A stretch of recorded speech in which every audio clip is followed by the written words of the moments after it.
So I heard about this Nadya Suleman octuplet debacle earlier this week, and I was so enraged about her irresponsibility that I just had to make a video about it. In case you haven't heard, this woman Nadya Suleman has, she's a single mother. She's got 6 other children, and 14 were conceived, all 14 were conceived by having embryos implanted. And her mother is already working 24/7 taking care of the other children that she had before she had the octuplet. So she had 6 children before, I think it was. She had 6 children before, and now she's got, it says here, Nadya Suleman has been lambasted by talk show hosts, fertility experts, and even her own mother, who has her hands full taking care of Suleman's other children ages 2 to 7. But she just had 8, so that would make it 6. She's a single mom. She has 6 kids, and then she decides to have 8 children on top of that. This just defies belief. This goes beyond belief. I can't understand this woman's, I cannot comprehend this woman's irresponsibility. It says here, for a single mother, the cost of raising 14 children through age 17, 14 children through age 17, ranges from 1.3 million to 2.7 million through age 17, according to the U.S. Department of Agriculture. So this is $2.7 million that they're going to have to pay to raise these 14 children through age 17. $2.7 million, and you know who's going to be paying that money? Not Nadya Suleman, not her mother, but mostly it's going to be you and I as U.S. taxpayers. That's who's going to be paying the $2.7 million, which is what bothers me. It's like, you know, I don't care if you want to have 14 children. Go ahead, have 14 children. Go ahead, have 14 children. But when you start asking for money from the state, which comes from the U.S. taxpayers, which comes from you and me, then it's no longer a private matter, because you're asking us for money, for $2.7 million to raise your children through age 17, because you're too irresponsible to understand that you shouldn't be having 14 children when you can't even support yourself. It's completely ridiculous. And I think there's a lot of other people that feel exactly the same way. It's just absurdity. And it says also here, the Suleman octuplets' medical costs have not been disclosed, but the average cost for just one cesarean birth in 2006 was $22,762 in California. Well, I think that's almost like a moot point after the $2.7 million that it's going to cost to raise the children through age 17, all these 14 kids. It says Suleman's income is unclear. She was employed by a mental hospital from 1997 through 2008. I am not quite sure, but I'm pretty sure that mental hospital nurses don't make enough to cover $2.7 million. So this Nadya Suleman, this 33-year-old Nadya Suleman, already had 6 children before having octuplets. Most normal people that are single mothers that have 6 children would, you think it would kind of click in their head? I already have my hands full. But evidently this woman, she said all she ever wanted to do in her entire life was, the only thing she ever wanted to do was have babies. Well, you already have 6 kids. You know, I mean, 14, I mean, this is insanity. This is insanity. You're a single mother. You honestly think you can raise 14 children by yourself as a single mother? Well, obviously you can't, because you're already asking your mother to take care of your children half the time. That's all these psychologists analyze her and everything, and they say they're just having a field day with her personality traits.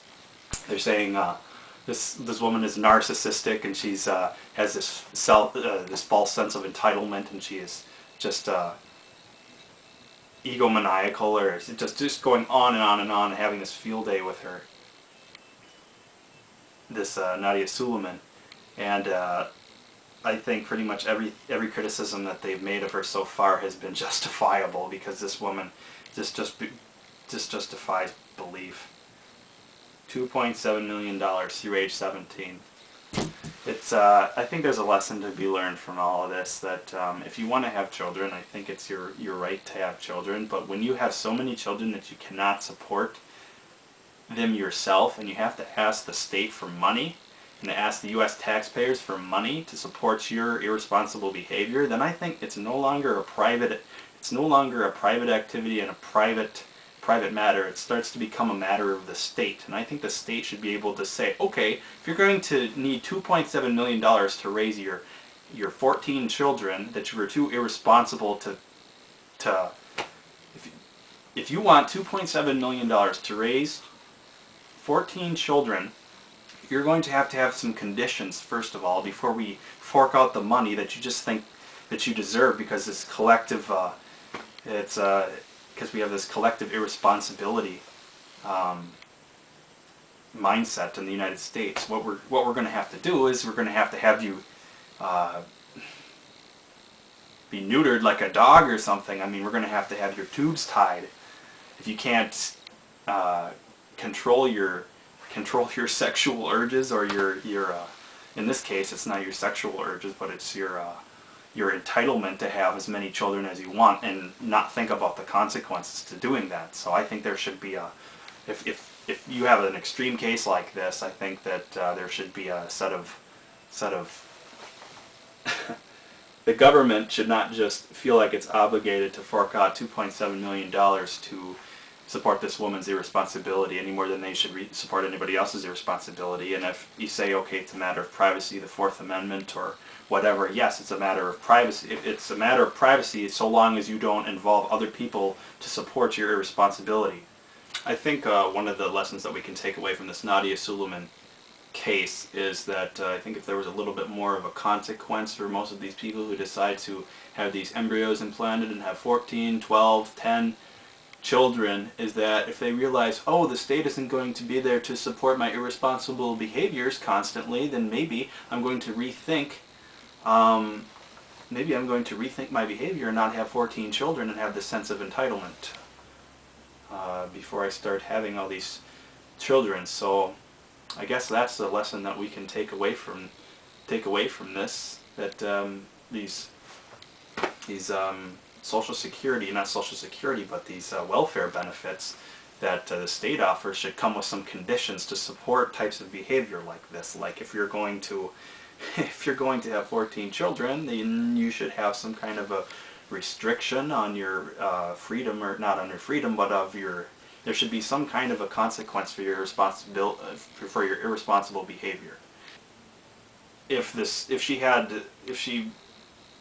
I'm not saying this would necessarily stop it, but if the woman realized that there was more of a consequence for irresponsible behavior and didn't automatically assume that the state's going to support her irresponsible behavior by forking out $2.7 million to support her 14 children, then I think that she would have maybe reevaluated her behavior. So if they have another case like this, I think what they should do eventually is just say, okay, we're going to, honestly, I don't like to say this, but I think we're going to neuter you because you can't control yourself. And if the state is going to have to support your responsibility, then we're going to have to tie your tubes so you can't have any more children, because this is ridiculous. I'm a single guy, I'm 24 years old. I don't have any children. Why should I have to pay for another woman who's 33 years old that has 14 children? Why should my friends have to pay that money? Why should my family have to pay that? Why should anybody else who's responsible have to support your responsible activities? So I think that's the lesson that we can take out of this, and I think that Nadya Suleman, she needs a bit of a wake-up call, because her behavior is absolutely reprehensible.